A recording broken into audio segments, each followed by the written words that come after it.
तो मेरे प्यारे साथियों, गुड मॉर्निंग। आज की क्लास हम महाराणा प्रताप की बाकी रही कुछ चैप्टर के बारे में चर्चा करेंगे।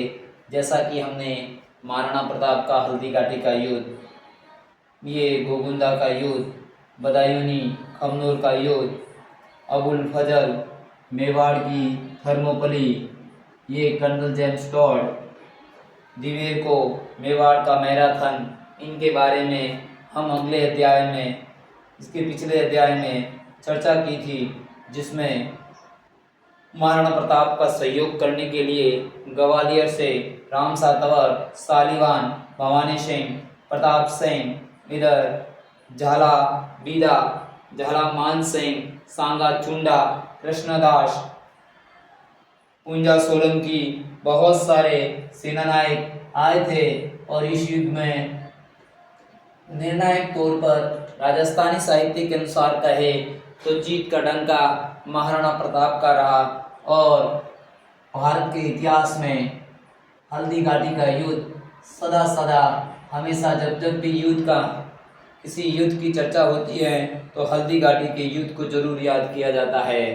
तो हम महाराणा प्रताप के बारे में विस्तृत से जानकारी ये पढ़ी थी। तो कुछ क्षेत्र रह गया था, तो मुगलों के समय मेवाड़ में कुछ थाने स्थापित किए थे, चार थाने स्थापित मुगलों के द्वारा अपनी सुरक्षा के लिए स्थापित किया था।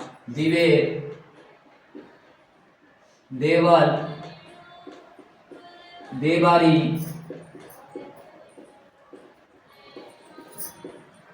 देचू, तो ये 4 क्षेत्र स्थापित किए थे। जैसा कि हमने दिवेर में अकबर का चाचा सुल्तान खां को अमर सिंह के वार से घायल हो जाता है और कहा जाता है कि दिवेर से ही महाराणा प्रताप की विजय की शुरुआत होती है। वही दिवेर है जो कि अपने नियंत्रण रखने के लिए उनके द्वारा ये 4 थाने स्थापित किए थे। और जैसा कि हमने अगले अध्याय में पढ़ा कि शाहबाज खां 3 बार भारत आता है, अपने मेवाड़ पर आता है और 3 बार 1577 से लगाकर 79 तक और 3 बार हार जाता है। इनके पश्चात अब्दुल रहीम खान खाना आता है और वह भी हार जाता है। और कहा जाता है कि उस समय की एक घटना, एक चक्र का नाम है उदयपुर में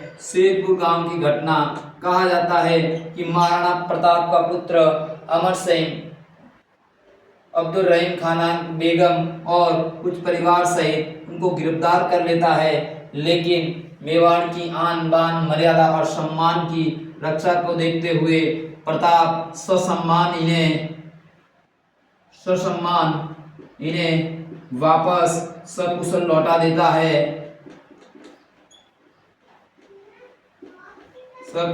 देता है।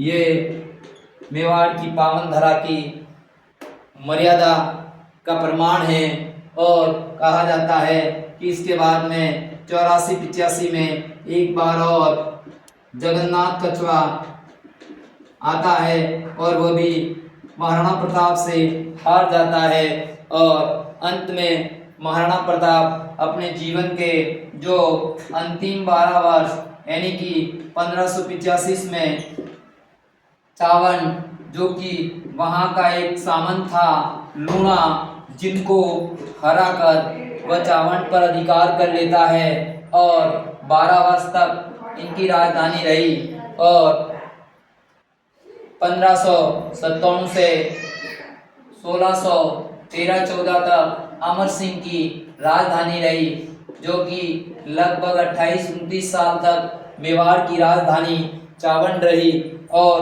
कहा जाता है कि मेवाड़ में चित्रकला का प्रारंभ तो पहले ही हो चुका था। मारावल तेज सिंह के समय प्रति श्रावण प्रतिक्रमण सूत्र सुन्नी नामक प्राचीन चित्र का उल्लेख मिलता है, लेकिन मेवाड़ में एक स्वतंत्र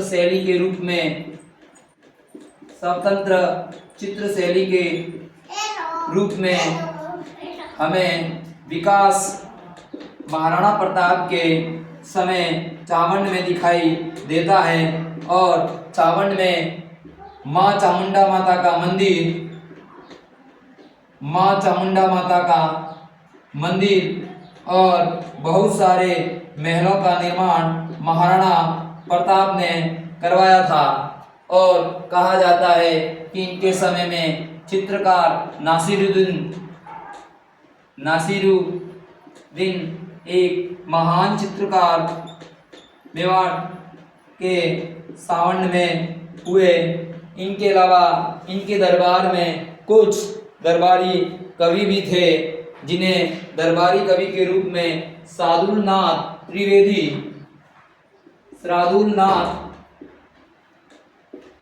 त्रिवेदी भी इनके दरबार में एक महान विद्वान थे। इनके अलावा इनके दरबार में एक विद्वान हेमरत्नसुरी, जैसा कि हमने रावल रतन सिंह के बारे में पढ़ा कि गोरा बादलरी चौपाई के बारे में, इन्होंने गोरा बादलरी चौपाई की रचना की, जो एक महान विद्वान थे। उसमें गोरा और बादल द्वारा जो केसरिया किया, उनका सचित्र वर्णन बहुत अच्छी तरह से इन्होंने किया है। फिर उनके विद्वान का एक महान कवि और दरबारी कवि, जो कि एक महान दरबारी कवि हैं, जिनके बारे में हम जिक्र करेंगे, चक्रपाणि मिश्र, जो कि इनके एक चक्रपाणि मिश्र दरबारी विद्वान थे। उनके द्वारा 3 ग्रंथों की रचना की, जो कि इनके द्वारा मुख्य रूप से 3 ग्रंथों की रचना की। विश्ववल्लभ, मुहूर्तमाला और राजाभिषेक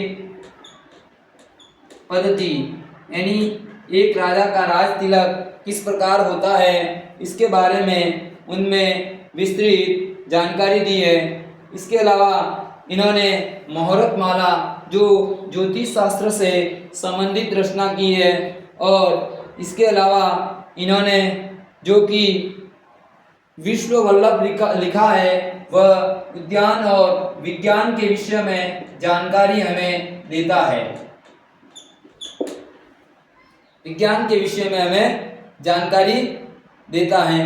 तो इस प्रकार महाराणा प्रताप अपनी राजधानी 1585 में सावन बनाते हैं, 12 वर्षों तक वहां रहते हैं और इनकी मृत्यु चावंड में ही हो जाती है। और कहा जाता है सावन के ही निकट बारडोली में इनकी 8 खंभों की छतरी भी बनी हुई है।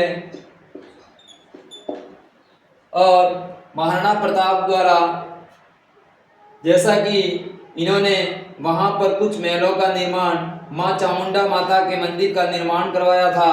और मेवाड़ चित्रकला की जो स्वतंत्र रूप से विकास महाराणा प्रताप के समय शुरू हुआ। और कहा जाता है कि अमर सिंह ने इस स्वतंत्रता के विकास चित्रकला को आगे बढ़ाने का श्रेय किया। और कहा जाता है कि मेवाड़ में चित्रकला का हम स्वर्ण युग जगत सिंह के समय पढ़ेंगे, जो कि इनके समय में काफ़ी कारखानारों, तस्वीरों, खजानों और बहुत सारी सीटेरों, बहुत सारे ऐसे शब्द हमें वहाँ मिल जाते हैं। और इनके समय में बहुत सारे जो चित्रकार हुए हैं, जिनके बारे में हम जब जगत सिंह पढ़ेंगे तब उनके बारे में विस्तृत जानकारी के रूप में पढ़ेंगे। तो मेरे द्वारा आपको ये जानकारी दी, तो मैं आपको एक बार और बता देता हूँ कि ये 4 खाने दिवेर, देवल, देबारी और देचू। दिवेर के बारे में हम पहले से ही पढ़ चुके हैं 1582 में, जिन्हें मेवाड़ का मैराथन और प्रताप की विजय का अभियान चालू होता है। और शाहबाज खान 79 तक 3 बार हार जाता है। 80 में अब्दुल रहीम हार जाता है और उनके परिवार को शेरपुर गांव में अमर सिंह बंदी बना देता है। 1585 में लास्ट महाराणा प्रताप का के विरुद्ध जगन्नाथ को भेजता है, वह भी हार कर चला जाता है। इसके बाद अकबर ने मेवाड़ पर आक्रमण करना छोड़ दिया। कहा जाता है कि एक कविता के माध्यम से कहा जाता है कि अकबर नींद में भी महाराणा प्रताप से भय खाता था और कहा जाता है कि उसके बाद कभी उन्होंने नहीं किया। इस प्रकार महाराणा प्रताप अपने जीवन काल में मांडलगढ़ और चित्तौड़ को छोड़कर 19 जनवरी 1557 तक लगभग पूरे मेवाड़ पर अधिकार कर लिया।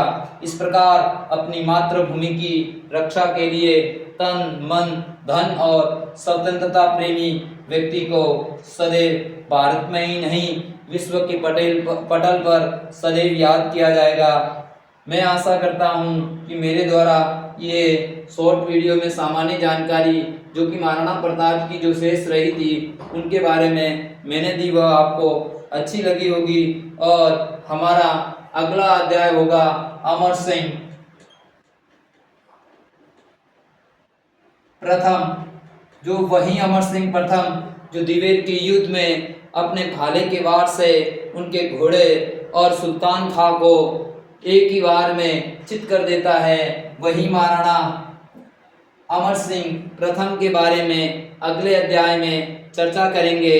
जैसा कि अंत में ये अमर सिंह प्रथम के समय ही जो कि मुगल बादशाह जहांगीर और उनका पुत्र खुर्रम शाहजहां के सहयोग से और इधर करण सिंह के सहयोग से क्या मुगल मेवाड़ की संधि हो जाती है। और अमर सिंह के समय में जैसा कि चित्रकला का विकास हुआ तो मेवाड़ चित्रकला में मुगल चित्र शैली का प्रभाव भी अमर सिंह के समय हमें दिखाई देता है। तो हम अगले अध्याय में अमर सिंह प्रथम के बारे में चर्चा करेंगे। जय हिंद, जय भारत।